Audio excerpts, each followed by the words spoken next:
great effort by our guys. I'm excited. Wish I got time to take a breath and celebrate it, but that's not reality. We got a great challenge there ahead of us Saturday, and we're locked in. Tommy, what went into the decision to start Cedric Henderson tonight? I just thought, it was the right thing for the team. And, I'm going to give Pelle Larsson gets a ton of credit. I mean, this wasn't a reprimand or a demotion. I mean, I just felt our bench needed something a little more consistent, coming off of it. And he gives us some versatility, playing with the 3 or the 4. And, and to be quite honest, our big guys our young big guys need a little bit more time. So, now we'll play small a little bit more, and Pella gives us the versatility to do that. And then the flip side of it, get Cedric going again. Cedric's been great. He's complained one time, he's had some really good games. He's had some games, that he probably wishes was a little better, or probably wishes he's got a few more opportunities. So, if this can help out both those guys and ultimately it helps out the team, I felt like it was the right decision. And I met with Pella on Sunday and told him I was thinking about doing it, but I wasn't going to do it if he wasn't comfortable, and he gave me the go-ahead and said, Coach, let's do it. Did it work out better than you thought? I mean, both those guys seem to come through. Were you already starting there, Bruce? Let's. Yeah. I mean, listen. It worked out like I hoped, and obviously both guys played well, and overall our team got off to a good start and played really well. So, yeah, I mean, it worked for one game. We'll see what Saturday looks like. This Lorraine, you hope to see more. Yeah, I mean, Courtney was good. He was aggressive. I mean, hunting those shots and hitting some dagger threes down the stretch, and he played really well. And I thought he was great defensively, because Boogie is a tough guard. And I thought he took on the challenge and did a tremendous job. And to make 5 threes and a couple of those threes down the stretch when they made a little bit of a run at us, I mean, shows the kind of character he has. The starting lineup, are you going to take it game by game now, or how are you going to work that?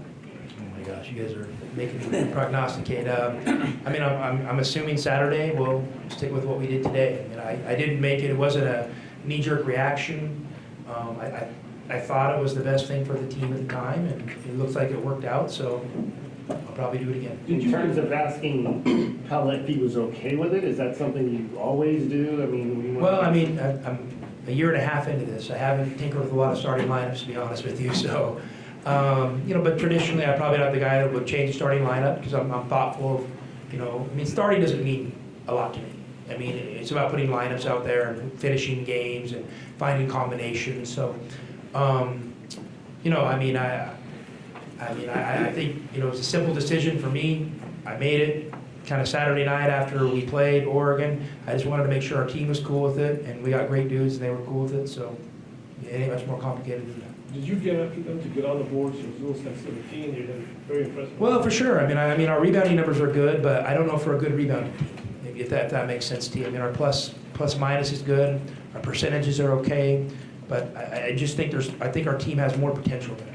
And when you look back at some of the times we've struggled, I think a little bit has been effort based on the glass. And listen, that's a common denominator for a lot of teams that struggle. If you really dive in and really, dive in and evaluate the game. So we're no different than anybody else. I mean, the better we rebound, the better chance we have to win. When you talk about the potential, is that mostly for your guards and some of the wings? Because I think this Luce and Umar, they lead the Pac-12 rebounding. It's a 5-man job.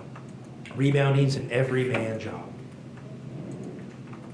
Do you feel like just the little tweak you did there led to overall efficiency, better, the numbers look pretty good as far as assists, percentage, et cetera? Nostradamus isn't here today. Okay? So, it worked out for one game. Let's see what Saturday has. You mentioned not the trouble with Henry and Dylan, maybe more time going smaller. What specifically do they need to work on more than anything? Listen, they just need to get experience, and they need to get experience playing in high-level physical games. And it's a variety of things. They both are trending in the right direction, and they're working hard, and they have good attitudes. And I've communicated with them, what we're doing all along. So they're great teammates, and I think they're going to be a really important part of our future going forward. It's just, you're in a now moment. And in now moments, you kind of got to, figure out the best way to help your team win games, and then build your team to, hopefully get to the NCAA tournament and be prepared to win games in that tournament. What do you ask Jim Kerr go moving forward? I mean, for Kurt, I mean, to be a floor general, I want him to get hot from three, I mean, yeah, I thought he did a better job today, when in the second half, and maybe got a little bit fatigued, of controlling the game. And I think what's happened with him a little bit in the past, I don't know if it's a mental fatigue or physical fatigue or a combination of both. I think he's just kind of made some panic decisions versus pressure at the end of these games. So that's what we're trying to work on, is just being a floor general. And then, hopefully, kind of rotating Kylan back in there a little bit more, gets Kurt more meaningful rest. I mean, I feel way more comfortable seeing 28 minutes in front of his name than 38. Did you get hurt at all, or are you back when you had that hard fall there? You'll have to ask him. Okay. I don't know. He played the rest of the game and came back in. I wasn't going to give him a massage or anything, and just get back in there and toughen out. When Zoo has to play the 5 instead of the 4, what does that mean for him differently on the defensive end? Well, I mean, obviously, he's guarding centers, and, so he's probably going to be in the paint a little bit more. But Zoo's really grown defensively. I mean, we did a variety of things, switching with him when he was at the 4 today, different ball screen coverages with him, and he's at the 5. But, Zoo's an experienced, really good player, and he just needs to kind of figure it out and obviously control the glass and, and use his mobility on offense, maybe get some bigger, slower guys. Tommy, the easy baskets for Umar have been tougher to get as of late.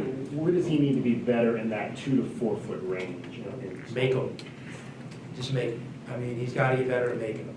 He missed those first 2 to start out the half, and I know he got frustrated. He probably, may have not gotten fouled on him. I'll let you guys be the judge of that. But just got to make them.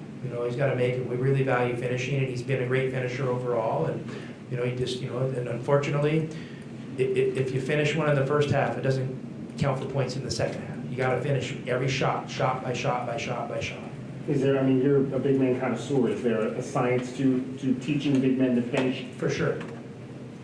Coach, about 20 games in, how would you address your team's toughness thus far? I think we have the ability to play with anybody. And, we wanted to build this team to be gritty and, because I think ultimately, you have to do that to win games in the NCAA tournament. And I think we have that in our DNA, but I also know we have moments where it hasn't shown through. So we just have to keep hammering home and make it a joint effort for our guys where they take pride in just being tough and being hard to play against. What was the explanation you got on Kylan Boswell's flagrant in the first half? I guess he we call tagged a roller a little excessively. I mean, that was it, hey, it's probably the right call. I just know that, we run a ball screen offense and I don't know how many times I've seen our rollers over the years get drilled and no call, because the refs usually don't have it, but the referee that called it he's one of the best officials in the game, and he's got great eyes and he's great to work with, and so I'm sure he was right. UCLA experience, is there a correlation between pace and turnovers? Maybe harder to take care of the ball? Maybe, but the ultimately comes down to decision making. You just got to make better decisions. You got to have better fundamentals, and we're not any different than anybody else, and we just got loose with some of our decision making and fundamentals and some stretches of that game, and I think we can be better. One more question. UCLA coming to McHale on Saturday. What needs to happen for you guys to get a win? We need to come out and play our asses off. It doesn't get any more complicated than that. And we're playing a great team that has all the right pieces and is well coached. And it's going to be a real challenge. Can you neutralize Tiger Campbell? How do you approach that? I'm going to try. I don't know. We'll find out Saturday. There are no predictions on that. He's a great player and one of the best point guards in the country. And Hawkes is, a really unique player and a special player, and he's fun to watch and a heck of a basketball player. So we got our hands full.